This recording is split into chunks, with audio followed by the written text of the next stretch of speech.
Қымбатты тыңдаушы, балаларға арналған киелі кітап әңгімелеріне қош келдің. Көбірек киелі кітап әңгімелерін тыңдағың келсе, арнамызға жазылуға болады. YouTube'дан көріп жатсаң, лайк басып, жазылуды ұмытпа. Бүгінгі әңгіме киелі кітаптан болмақ. Тыңдайық. Сенім және кешірім. Иудей халқы римдік жасақшыларды жек көрсе де, олар бәрі бірдей жаман еместі.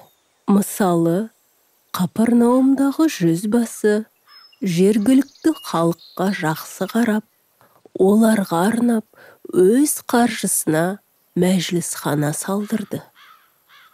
Бір күні оның қызметшісі қатты ауырып, хал үстінде жатты. Жүзбасы иудей достарын Исаға жіберіп, қызметшісін сауықтыруды өтінді. Олар: осы римдік халқымызды жақсы көреді, оған көмек беріңіз, деп сұрады. Иса оларға еріп жүрді.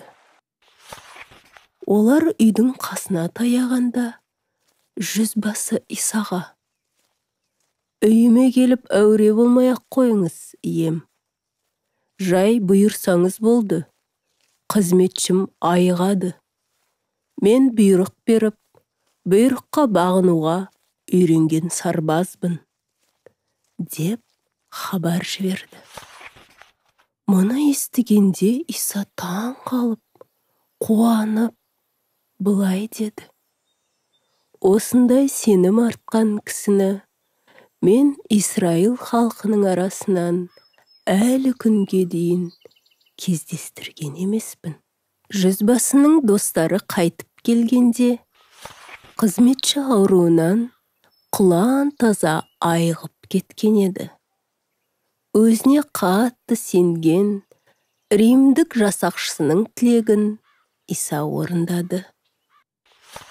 Біраздан кейін Исаны парызшылдар тобының мүшесі Шимон есімді біреу дәм татуға шақырды.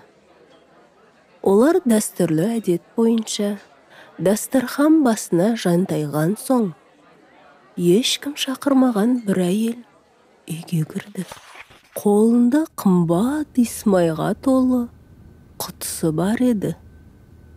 Жылаған әйел Исаның қасына таяп келіп, көз жасы Исаның шаң басқан аяқтарын жуды.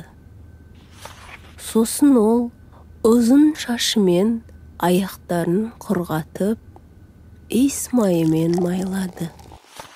Шимон қысылып, ұялып қалды.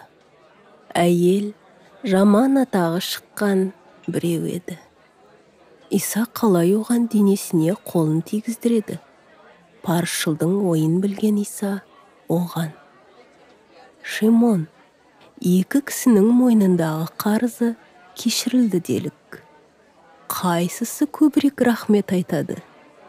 Қарызы көбі ме, әлде қарызы азы ма? Деді.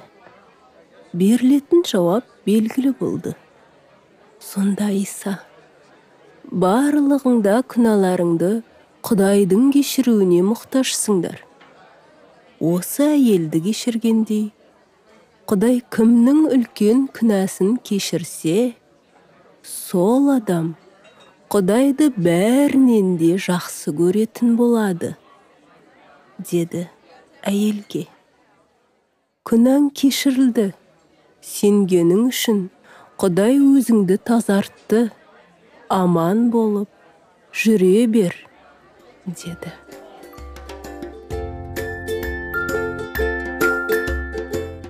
Осы киелі кітап әңгімесін тыңдағаның үшін рахмет, жүрегіңде санаңда қалсын.